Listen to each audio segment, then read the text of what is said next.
What's up, everybody? Welcome to the Night Rider Podcast, Episode 5.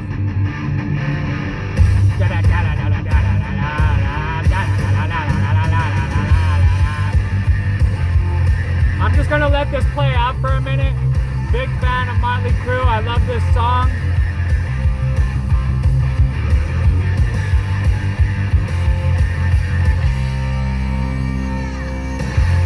Get high on speed.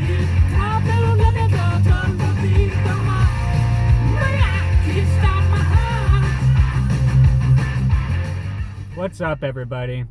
Thank you for joining me tonight. It is October 24th, 2019. It's a beautiful day out here in Arizona. Well, I should say night. Finally had to turn on the heater on coming home. So definitely marks sort of the beginning of what we call winter. Here in Arizona, it's so hot that in the fall, it's basically winter to us. When you get used to 90-degree heats, anything below 80 feels like winter. And probably speaking for myself here, but 75 is damn cold. If you're keeping the room at 75, that's pretty cold. Unless it's the summer, which is weird because in the summer I want it to be 75. In the winter, I'd much rather have it at about a 78, an 80. And I'm talking about the thermostat here if you didn't know. Anyway, I wanted to continue my discussion yesterday about the paper pushers, about appreciating your job and taking pride in what you do for a living.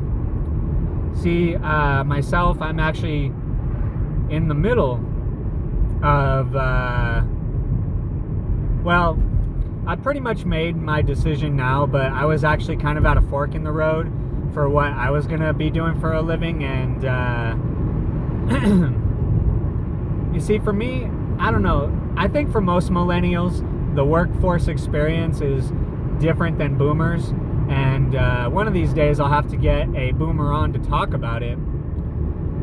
But it feels to me like most people who enter the workforce, especially millennials, anybody that's not over the age of, I would say 35, 40, you kind of get judged coming to the workforce, or at least I did. I think a lot of people felt like I had more potential than the job I was doing, like I should go to college and be some kind of real rocket science, or real rocket scientist rather, or something. And I'm not holding grudges for it. I just feel like that's something that in the future people won't have to worry about. I can say for myself, being a millennial, I don't really expect the next generation to enter college more than my generation did. I don't... How can I put this very simply? Here, let me say it like this. I feel like the boomer generation all had high hopes for their children that were in the Gen X and millennial generations. And therefore, whenever a Gen X or millennial comes along that hasn't quite lived up to the potential that their own kids have, that they believe they should, they kind of hold it against other millennials and Gen Xers. And maybe that's just my experience. Maybe that's not with everybody. I could definitely say I've met a lot of boomers, a lot of Gen Xers that did not judge me for my station in life. So, yeah, I guess we all get a different little bit of experience. But if you've had a similar experience with being judged for taking up a line of work, let me know down in the comments. I'd love to chat with you about it and see what your experience was like. Anyway, the whole reason I'm chatting about this is it actually brings me back to my topic from the last episode where I talked about taking pride in your job and how some people are paper pushers. You know, in past times, if you were a paper pusher, people looked at that as sort of like an evil way of living, sort of like a sinful occupation, because you didn't do blue-collar work, or you didn't do what most people call honest work. That's kind of funny when you think about it. Like, just because somebody uses their hands, writes things down, and taps some keys on a keyboard, they, according to some others, deserve less respect. That's very interesting. I don't agree with it. I think the paper pushers are just as important as any person who turns a wrench or digs a ditch. And most of us, I think, would rather have a paper pusher job. So I think a lot of that, too, is jealousy when people talk about a certain occupation being an evil way of living or anything else like that. I, myself, I've had different kinds of jobs. I've had mostly shop jobs, warehouse jobs, physical labor type of stuff. So it's hard for me to judge a paper pusher. But what I can say about the number game players is that because of them, we do have everything we have. A lot like you wouldn't have our society if there weren't hardworking people out there doing what they do. You couldn't have an economy this great and still growing without people understanding the numbers game as much as they may understand it.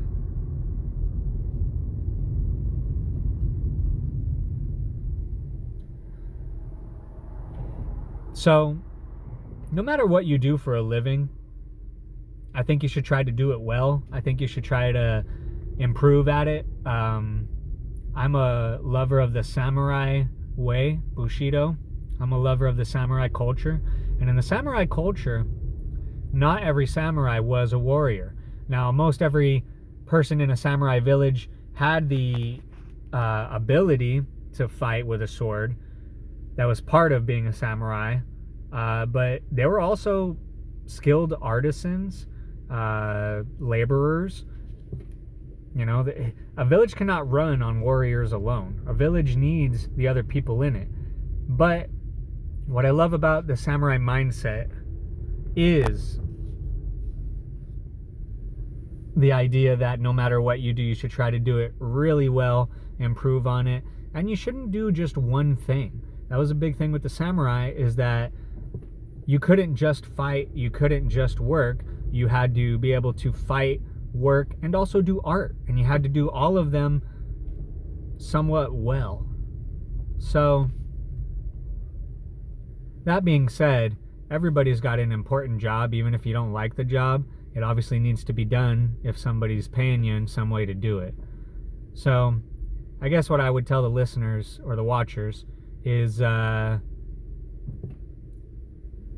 you know what? Actually, I'm going to encourage you. Go learn about the samurai way. Watch The Last Samurai with Tom Cruise. Yes, it's a Hollywood movie, and Tom Cruise, the story is not quite... It's based in reality, but a lot of it is fiction. If you haven't seen it, The Last Samurai is about an American hired by the Japanese government to train Japanese soldiers to fight the samurai, because in this period in time of Japan, the samurai were being outlawed by the government. The government made it illegal to carry swords, and the only reason they did that is because the samurai have to wear the swords. They have to bring their swords everywhere they go because that's their soul, according to the samurai way. So when the Japanese government did that, they kind of declared war on the samurai. And in the movie, they hired an American general who'd fought against the Indians, or Native Americans, in America. And he comes over and he gets lost in the way. He went native, as they call it. He basically loved the samurai so much that he decided to pick up that lifestyle and become samurai himself. And he lived a more fulfilled life because of it. If you follow the movie. That's the moral of the... Not the moral of the story, it's kind of how the movie went. Anyway, the point is that while he's with the samurai, he learns that the way they live life in certain aspects is better than the way he was living his life. See, Captain Algren, who's Tom Cruise's character in the movie, when he was in America, was having terrible nightmares of his time during the war. He had a lot of trauma and emotional, I don't know what you'd call it, backup. He had emotional backups in his own mind and body, and it would come out while he was sleeping because he would dream about the things he'd done during the war. And when he goes to the samurai, he learns how to live better. He stops drinking, and he decides he likes that better. But in the movie, they show you how the samurai live, and that's why he fell in love with it, because how could you not? Like, how could you not? I remember as a kid watching The Last Samurai and thinking, like, God damn, like, did they really make a movie about me? If I had lived another lifetime, back then, I would have to imagine that would have been the life that I lived, because as far as I can remember, I'm talking like elementary school, I've loved samurai swords, I've loved samurai fighting and the armor, their way of living. And there's other types of samurai out there that don't call themselves samurai. A lot of, like I was telling you in the last podcast, blue-collar workers, they're samurai. At the end of the day, if you're dedicated to what it is you do for a living and you're trying to make your life better by exploring other areas such as art, such as sociability, such as anything. If you're going out there and learning, like, kudos to you, credit. That's what we should all strive to do. Now, learning can be done in different ways. One show I'm watching right now is Peaky Blinders. It's one of my favorite shows, and I'm learning things about history just from watching a Netflix show. It's not a documentary. Sometimes I have to Google and look up some of the things that go on in the show or things that are referenced or said, but I'm learning nonetheless. So go out there and learn as much as you can. Obviously there's a level. We can all get fried out. Yesterday I write in a notebook almost every day, and yesterday I wrote some, and when I got home I had given kind of a good paragraph or so of what I was saying, and at the end of it I said, you know what, I have no more creative energy, and I might still write something, but it's not going to be anything that I had to think about or focus on making it sound good. So know your limits, but definitely part of knowing your limits is using your limits to the fullest extent. What good is knowing your limit if you're not going to go pretty much all the way to the limit, right? I mean, part of learning where your limits are at is learning where you can still stop and be comfortable, or be charged up enough to keep it going.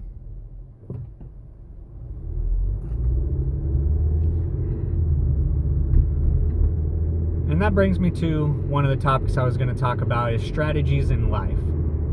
See, here's the thing. We all got to live different lives. We're all specialists. That's something that we're growing in our society, is that we're all very good at one thing and almost no good at anything else. It's not exactly the best way to live for humanity in general, but that's why I encourage people and tell people you should look into the samurai way, because yes, I'm a specialist. I do one thing really, really well, so well that I get paid for it, pretty good amounts of money, but you should learn other things too. If for nothing else, then for the joy of knowing how to do it. One good example I can give is I write music. Now, I've played instruments for a very long time. I have not played an instrument in a long time, to be truthful, but I've played the bass guitar and the drums growing up, and knowing how to do those things made music a lot more fun for me. Yes, I could learn to play it better and all that, but also listening to it. When you listen to a song and you know about drums and about timing, you can almost respect a song more for having really good timing, or a really good beat, or just a really good harmonious sound. And I wouldn't have gotten that joy had I not played instruments. And like now, one thing I like to do is write. I write a lot. Stories, songs, poems, posts online. Not much of a blogger, but I guess you could say I do blog. It's just not in the standard format of a blogger. And one thing writing has done for me is improved my speech. It improves the way I think, communicate with other people, and it also helps me realize how important and how great books are, or how great instructions are. One thing sometimes American men especially, but men in general, have a problem with is following instructions. A lot of men just like to think that we know how to do it, and we try things, and, well, I mean, I've done things on the fly at home and fixed them too, but you really got to be careful doing that. And writing has made me realize that the people who offer instructionals, they really are going out of their way to make your life better.